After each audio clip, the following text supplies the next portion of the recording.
Subscribe कीजिए defence squad channel को और बेल आइकन को दबाइए लेटेस्ट डिफेंस वीडियोस सबसे पहले देखने के लिए। जय हिंद डिफेंस लवर्स, स्वागत है आप सभी का डिफेंस ज्ञान सीरीज के एक और बेहद ही कमाल के एपिसोड में। और आज का एपिसोड आप सभी डिफेंस लवर्स के लिए बेहद ही ज्यादा खास होने वाला है, क्योंकि आज के एपिसोड में हम बात करने वाले हैं भारत के upcoming stealth UCAV programme aura के बारे में। और भारत के इस ऑरा प्रोग्राम का ऑरा ही ऐसा है कि हर कोई इसकी तरफ अपने आप ही अट्रैक्ट हो जाता है। अब ये मत पूछना कि ऑरा क्या होता है, अगर नहीं पता है तो आप रजनीकांत सर की 2.0 मूवी देख लेना।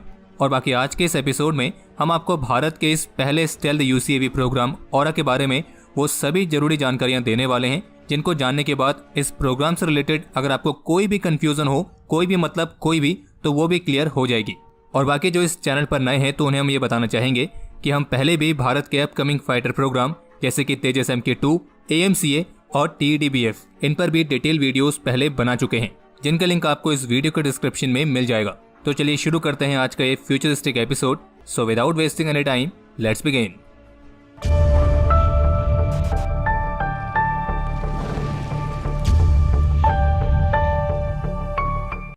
वीडियो में आगे बढ़ने से पहले आपको एक छोटा सा डिस्क्लेमर दे दें और आप इसको स्किप मत करना, पूरा सुनना। वैसे तो भारत के इस ऑरा यूसीएवी प्रोग्राम में कई सारी स्पेशल चीजें शामिल हैं, और इन्हीं में से एक सबसे खास बात यह है कि ये प्रोग्राम क्लासिफाइड है और इसी वजह से पब्लिक डोमेन में इसके बारे में बहुत ही कम इन्फॉर्मेशन उपलब्ध है। लेकिन कुछ ऐसी इन्फॉर्मेशन भी जरूर हैं जो कुछ मीडिया रिपोर्ट्स और DRDO और IIT कानपुर जैसी एजेंसीज के द्वारा दी गई हैं। और आज का ये एपिसोड इससे उपलब्ध इन्फॉर्मेशन के आधार पर है, और इसके माध्यम से हम बस ये कहना चाह रहे हैं कि इस एपिसोड में ऐसी कोई भी जानकारी को साझा नहीं किया गया है जिससे इस ऑरा यूसीएवी प्रोग्राम की सीक्रेसी पर खतरा पड़े। और बाकी एक क्लासिफाइड प्रोग्राम होने की वजह से इस ऑरा यूसीएवी की ज्यादा पिक्चर्स भी उपलब्ध नहीं है, तो इसीलिए इस एपिसोड में जो भी फुटेज इस्तेमाल की गई है वो केवल रिप्रेजेंटेशनल पर्पस के लिए है। और बाकी जिन्हें हिंदी पूरी तरीके से समझ में नहीं आती है तो उन्हें भी हम बताना चाहेंगे कि इस एपिसोड में ऑरा यूसीएवी प्रोग्राम के बारे में हम आपको जो भी जानकारी दे रहे हैं उसके रिगार्डिंग एक आर्टिकल हमारी ऑफिशियल वेबसाइट defensexp.com पर ऑलरेडी पब्लिश कर दिया गया है। आप चाहें तो उसके माध्यम से भी जानकारी हासिल कर सकते हैं। और चलिए अब आते हैं वीडियो के मेन टॉपिक पर, और सबसे पहले बात करते हैं कि आखिर हमें इस ऑरा यूसीएवी प्रोग्राम की जरूरत है क्यों। तो इस प्रोजेक्ट की शुरुआत हुई थी सन 2009 में, और उस टाइम के हिसाब से कहा जा सकता है कि ये एक फ्यूचरिस्टिक प्रोग्राम था। और तब से लेकर अभी तक विंगमैन जैसे नए नए कॉन्सेप्ट भी हमें देखने को मिले हैं, और इसलिए ये भी कहा जा सकता है कि समय के साथ इस तरह के प्रोग्राम की जो जरूरत है वो और भी तेज हो गई है। और बाकी इस ऑरा यूसीएवी प्रोग्राम को भी शुरू करने के कई अलग अलग कारण थे, जिनके बारे में हम एक एक करके बात करेंगे। और सबसे पहला कारण था अनमैन्ड टेक्नोलॉजी। ये तो हम सभी जानते ही हैं कि एरियल वॉरफेयर में अब जाकर जो अनमैन्ड टेक्नोलॉजीज हैं उसको काफी तेजी से शामिल किया जा रहा है, और जिसके तहत अब ये कोशिश की जा रही है कि फाइटर एयरक्राफ्ट को कुछ ऐसा बनाया जाए कि उसमें हमारे पास अनमैन्ड वाला ऑप्शन भी शामिल रहे, यानी कि कॉकपिट में पायलट की मौजूदगी के बिना भी उसे ऑपरेट किया जा सके। और इस तरह की टेक्नोलॉजी का सबसे बड़ा फायदा यह है कि ह्यूमन लाइफ का जो रिस्क है वो काफी हद तक कम हो जाता है, क्योंकि वे अनमैन्ड प्लेटफॉर्म्स के माध्यम से किसी भी कॉन्फ्लिक्ट में डायरेक्टली इन्वॉल्व नहीं रहते हैं। इसके बाद जो दूसरा कारण है वो है स्टेल्थ टेक्नोलॉजी।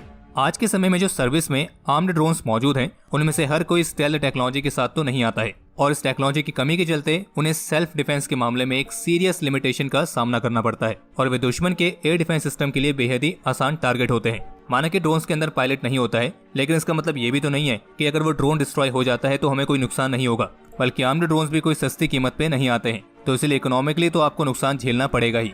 लेकिन जो स्टेल्थ यूसीएवीज हैं उन्होंने इस लिमिटेशन को काफी हद तक दूर कर दिया है, क्योंकि उन्हें डिटेक्ट कर पाना बेहद ही मुश्किल होता है, और इसलिए वे दुश्मन के लिए आसान टारगेट नहीं बनते हैं। इसके बाद जो तीसरा प्रमुख कारण है वो है नेटवर्क सेंटरिंग वॉरफेयर। इसको लेकर आप कह सकते हैं कि ये एयर वॉरफेयर का भविष्य है, जिसमें कई सारे फाइटर्स और UAVs एक सिक्योर नेटवर्क में कम्युनिकेट करते हुए दुश्मन के खिलाफ एक बेहद ही डेडली फॉर्मेशन को बना सकते हैं। और इसलिए इस तरह के फॉर्मेशंस में जो स्टेल्थी यूसीएवीज हैं वो फोर्स मल्टीप्लायर की तरह काम करेंगे। अगर बात करें चौथे प्रमुख कारण की, तो वो है विंगमैन कॉन्सेप्ट। ये एक नया कॉन्सेप्ट है जिसमें फाइटर एयरक्राफ्ट विंगमैन ड्रोन्स के साथ उड़ान भरेगा, और ये तो आपको पता ही होगा कि भारत भी इस विंगमैन कॉन्सेप्ट पर काम कर रहा है। और इस साल के एरो इंडिया शो में HAL ने कैट्स प्रोग्राम के नाम से अपने इस कॉन्सेप्ट का खुलासा भी किया था।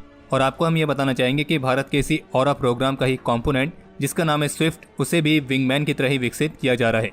बाकी अगर बात करें पांचवें प्रमुख कारण की, तो वो ये हो सकता है कि विश्व में जो एक स्टेल्थी यूसीवी टेक्नोलॉजी में महारत हासिल करने की रेस चल रही है, तो उस रेस में हम पीछे ना रह जाएं, तो इसके लिए भी इस प्रोग्राम को शुरू किया गया होगा, क्योंकि दुनिया भर की मेजर मिलिट्री पावर्स इस तरह के प्लेटफॉर्म पर काम कर रही हैं। एग्जाम्पल के लिए आप ले सकते हैं रशिया का सुखोई S-70 UCAV इस पर हमने डिटेल वीडियो भी पहले बनाई है। इसके अलावा ब्रिटेन BAE सिस्टम का टिरानिस, अमेरिकन बोइंग का X-45, नॉर्थरॉप ग्रूमैन का X-47B, फ्रेंच कंपनी डसॉल्ट का न्यूरॉन और ऐसी कई सारी UCAVs हैं जिन पर काम किया जा रहा है। और चूंकि भारत भी एक मेजर मिलिट्री पावर में आता है तो उसे भी इस तरह के प्लेटफॉर्म की जरूरत है। और वैसे भी जब से भारत ने तय किया है कि वो स्वदेशीकरण को ज्यादा बढ़ावा देगा तो तब से ये जरूरत और भी बढ़ गई है। तो ये थे वो 5 संभावित कारण जिसके चलते भारत को इस ऑरा UCAV प्रोग्राम की जरूरत है। तो चलिए बात कर लेते हैं इस ऑरा UCAV प्रोग्राम की हिस्ट्री के बारे में, क्योंकि किसी के वर्तमान को अगर आपने समझना है तो उसका इतिहास आपको पहले अच्छे से पता होना चाहिए। तो ये तो हमने आपको बताया कि ऑरा UCAV प्रोग्राम को शुरू किया गया था 2009 में, और फिर उस टाइम भारत सरकार की तरफ से इस प्रोग्राम की फिजिबिलिटी स्टडी के लिए DRDO के लिए 12.5 करोड़ रुपए के बजट को अप्रूवल दिया गया। और फिर जिसके बाद 2013 तक DRDO द्वारा इसकी फिजिबिलिटी स्टडी को कंप्लीट किया गया और इस प्रोजेक्ट को पूरी तरीके से क्लासिफाइड रखा गया था और इसे नाम दिया गया था autonomous unmanned research aircraft, short form में होता है ऑरा।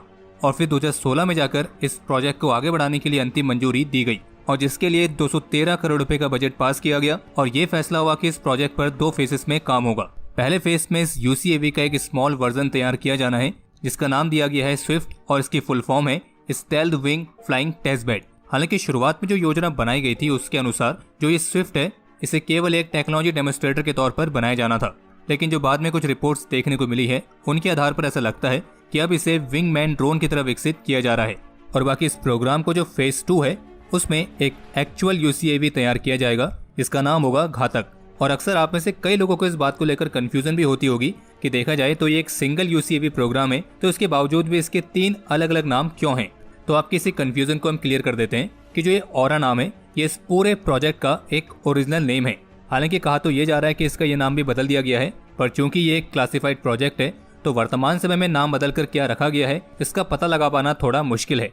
तो इसलिए जब तक कि असली नाम का पता नहीं लगता है तब तक हम इसे ऑरा ही कहेंगे। बाकी जो उसका घातक नाम है वो इस पूरे ऑरा प्रोग्राम का एक हिस्सा है जिसमें एक्चुअल यानी कि पूरा ओरिजिनल UCAV तैयार होना है। और जो स्विफ्ट है उसे आप इस घातक UCAV का एक मिनी वर्जन कह सकते हैं। और इस बात को आप हमारी कंपनी के एग्जाम्पल से भी समझ सकते हैं, जैसे कि हमारी जो पूरी कंपनी का नाम है वो है डिफेंस XP नेटवर्क और इसके अंदर आते हैं डिफेंस स्क्वाड और डिफेंस इनसाइट। और इसी तरीके से भारत का जो स्टेल्थ UCAV है इसका ओरिजिनल नेम है ऑरा और इसके अंदर आते हैं घातक और स्विफ्ट UCAV। और इसमें जो स्विफ्ट वाला वर्जन है उसे एक टेक्नोलॉजी डेमोन्स्ट्रेशन और फ्लाइट कैरेक्टर्स टेस्टिंग के लिए इस्तेमाल किया जाएगा। और इस बात की भी संभावना बनती है कि एक अनमैन्ड विंगमैन ड्रोन की भूमिका निभाने के लिए इस स्विफ्ट वाले वर्जन को आगे चलकर एक सेपरेट प्रोजेक्ट की तरह भी विकसित किया जा सकता है। तो इतिहास की बात तो हो गई, तो चलिए बात करते हैं इस पूरे UCAV के डिजाइन के बारे में। तो घातक और स्विफ्ट दोनों का ही जो डिजाइन है वो फ्लाइंग विंग डिजाइन होने वाला है और इस तरह के डिजाइन को टेल लेस डिजाइन भी कहा जाता है। और इसमें फाइटर एयरक्राफ्ट की तरह दिखने वाले कोई अलग से फ्यूजलाजेस नहीं होते हैं। इस तरह के डिजाइन की सबसे खास बात यह होती है कि इसका जो रेडार क्रॉस सेक्शनल एरिया होता है वो बेहद ही कम होता है, जो कि एयरक्राफ्ट की स्टेल्थ कैपेबिलिटी को बढ़ाता है। लेकिन इस तरह के डिजाइन वाले एयरक्राफ्ट की एक लिमिटेशन भी होती है और वो ये है कि वो ज्यादा मैन्यूरेबल नहीं होते हैं और इसलिए वे ज्यादातर बॉम्बिंग रोल्स के लिए ही सूटेबल होते हैं, जहाँ पे मैनुवर्स की ज्यादा जरूरत ना पड़े। अगर बात करें इसके स्पेसिफिकेशंस और परफॉर्मेंस पैरामीटर्स की, तो इसका जो स्विफ्ट वाला वर्जन है उसका वजन होगा करीब 1050 किलोग्राम, लेंथ होगी 4 मीटर, विंग स्पैन होगा 5 मीटर। इंजन वाले डिपार्टमेंट में शुरुआत में इसमें इस्तेमाल किए जाएंगे रशिया के NPO Saturn 36 MT और जिन्हें बाद में जाकर भारत के स्वदेशी टर्बोफैन इंजन से रिप्लेस किया जाएगा, जिसे पहले मानिक इंजन का नाम भी दिया गया था। बाकी रेंज होगी लगभग 200 किलोमीटर, मैक्सिमम ऑल्टीट्यूड होगा 6 किलोमीटर और फ्लाइट इंड्योरेंस होगा 1 घंटे का। वहीं अगर बात करें घातक UCAV वर्जन की, जो कि एक एक्चुअल UCAV होगा, तो इसका जो वजन होगा वो लगभग 15 टन तक हो सकता है और इंजन के तौर पर इसमें भारत के स्वदेशी कावेरी टर्बोफैन इंजन के ड्राइव वेरिएंट का इस्तेमाल किया जाएगा, जो कि 45 किलोन्यूटन तक का थ्रस्ट जनरेट करने में सक्षम होगा। और बाकी इस घातक UCAV वर्जन की अदर डिटेल्स जैसे कि लेंथ, विंग स्पैन, रेंज ये सभी उपलब्ध नहीं है। हालांकि DRDO ऑफिशियल्स की तरफ से जरूर बताया गया है कि 30,000 फीट के ऑल्टीट्यूड तक उड़ान भरने में सक्षम होगा। बाकी अगर बात करें इस ऑरा UCAV प्रोग्राम के स्पेशल फीचर्स की, तो सबसे पहला स्पेशल फीचर तो यही है इसकी स्टेल्थ कैपेबिलिटी। DRDO का कहना है कि इस UCAV की 70% स्टेल्थीनेस इसके डिजाइन से आएगी और जो बाकी का 30% है उससे खास तरह के मटेरियल, रेडार एब्जॉर्बेंट पेंट और RF रिडक्शन टेक्निक्स का इस्तेमाल करके हासिल किया जाएगा। इसके अलावा दूसरे स्पेशल फीचर में आती है इसकी इंटरनल वेपन बे। इसके अंदर किसी 5th जनरेशन फाइटर की तरह ही हथियारों को कैरी करने के लिए इंटरनल वेपन बे दी गई होगी और कहा गया कि घातक UCAV अपनी इंटरनल वेपन बे में कम से कम 2 लेजर गाइडेड बॉम्ब्स को तो कैरी कर ही सकता है। और ये भी बताया गया है कि इस UCAV में मिसाइल्स, बॉम्ब्स और प्रिसिशन गाइडेड म्यूनिशंस के लिए रेल लॉन्चिंग होगी और यहाँ तक कि इस UCAV में ऐसे कई सारे फीचर्स हैं जो भारत के 5th generation fighter programme AMCA के साथ कॉमन है और वे कॉमनली DRDO और ADA द्वारा ही विकसित किए जा रहे हैं।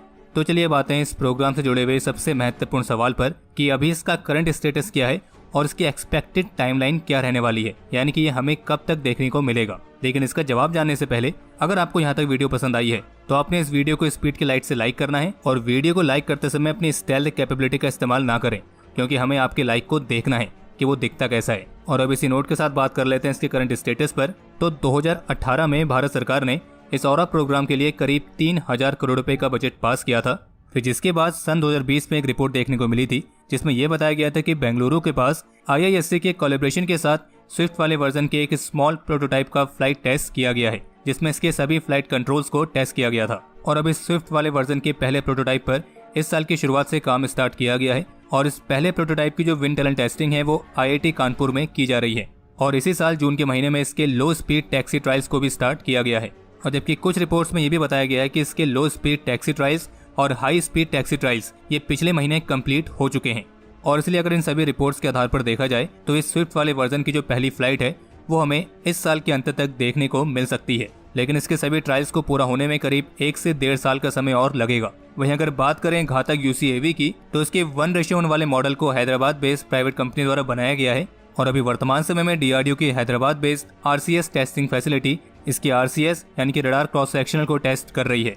और अगर सब कुछ योजना के अनुसार रहता है तो हमें घातक UCAV की पहली उड़ान 2024 या फिर 25 तक देखने को मिल सकती है। बाकी अगर इसके कंक्लूजन पर जाएं तो इस बात में कोई डाउट नहीं है कि जो ये ऑरा UCAV प्रोग्राम है ये इंडियन एयरफोर्स के लिए एक फोर्स मल्टीप्लायर की तरह काम करेगा। इसमें जो स्विफ्ट UCAV है वो निश्चित रूप से कॉम्बैट एयर टीमिंग सिस्टम यानी कि कैट्स प्रोग्राम को बढ़ावा देगा और जो घातक UCAV है वो इंडियन एयरफोर्स के बॉम्बर एयरक्राफ्ट के गैप को पूरा करने में मदद करेगा और अपने एडवांस फीचर्स के कारण ये एक नेक्स्ट जनरेशन का प्लेटफॉर्म होगा और अगर जरूरत पड़ती है तो इसका इस्तेमाल भी बालाकोट जैसी एयर स्ट्राइक्स को अंजाम देने के लिए किया जा सकता है और वो भी बिना अपने पायलट की लाइफ को रिस्क में डाले बिना और ना ही दुश्मन की नजर में आए बिना। हालांकि वो बात अलग है कि हमारे दुश्मन को तो मिराज फाइटर्स भी नहीं दिखे थे, उनको तो बस वो पेड़ और कौवे दिखाई दिए थे जिन्हें इस एयर स्ट्राइक में साफ कर दिया गया था। और बाकी हमारे आज के इस एपिसोड के लिए इतना ही। उम्मीद है इस एपिसोड से ऑरा UCAV प्रोग्राम को लेकर आपके डाउट्स क्लियर हो गए होंगे और इसलिए अगर आपको ये वीडियो इन्फॉर्मेटिव लगी है तो वीडियो को लाइक तो जरूर करें, लेकिन साथ ही साथ इसे ज्यादा से ज्यादा शेयर करें ताकि हर किसी तक ये इन्फॉर्मेशन पहुंच सके। और बाकी इस वीडियो को लेकर कोई भी सुझाव हो, सवाल हो तो कमेंट सेक्शन ओपन है। बाकी अगर चैनल को सब्सक्राइब नहीं किया है तो चैनल को सब्सक्राइब जरूर कर लें, क्योंकि हम ऐसी इन्फॉर्मेटिव वीडियोस हमेशा लाते रहते हैं।